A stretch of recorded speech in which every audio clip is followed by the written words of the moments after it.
Maiba naman tayo sa gagawin nating hamburger steaks with mushroom and gravy. Ngayon ay gagawin nating hamburger steaks with gravy and onion.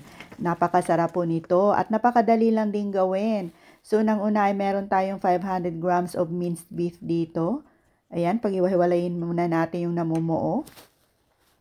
Then, maglagay ng 1 teaspoon of garlic powder, 1 teaspoon of onion powder, then ground pepper, konting asin, at saka breadcrumbs.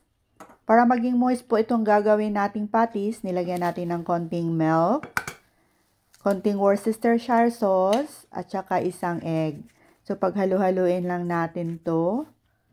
Maaari tayong maglagay ng seasoning, pero optional lang po to. Pampalasa lang naman, so nilagyan natin ng konti lang.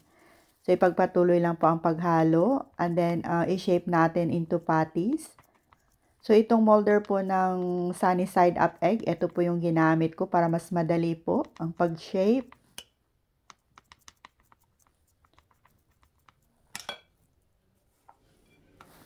So, pagkatapos ay i-refrigerate muna natin to ng 30 minutes. So, magpainit lang po ng konting oil dito sa isang wok.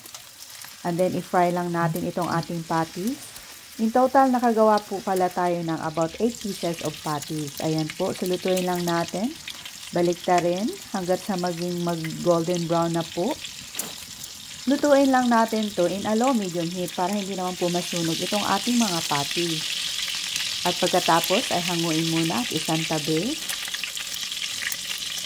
At pagkatapos na nating maluto itong ating mga patty, magpainit lang po ng about 1 tablespoon of cooking oil. So maglagay din tayo ng about 1 tablespoon of butter.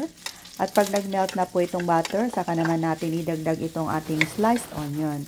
So, mga about 1 and 1/2 cup po. So, stir fry lang natin to ng mga about 1 minute.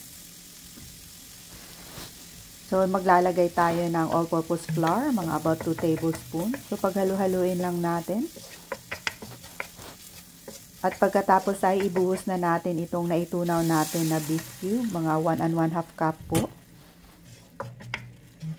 So, simmer lang natin to, timplahan ng paminta. At asin, ayon sa inyong panlasa. So, paghalo-haloin lang. Dahil medyo malapot po, so naglagay ako ng konting tubig. So, nagdagdag ako ng mga 1/2 cup. So, depende na po yun sa inyo kung gaano po kadami yung ilalagay yung tubig. At pagkatapos, pag nag-simmer na, saka naman natin ilalagay itong nailuto nating patties. So, tatakpan lang muna natin to at hayang maluto ng mga about 10 to 15 minutes. Ayan, pagbaliktarin lang natin para siguradong lutong-luto na po itong ating patties. At iserve na natin to kaagad with rice or mashed potato. Sa akin, mashed potato po yung pinartner ko dito. Ang sarap po. So, itry nyo na din po to mga Ma'am Shay.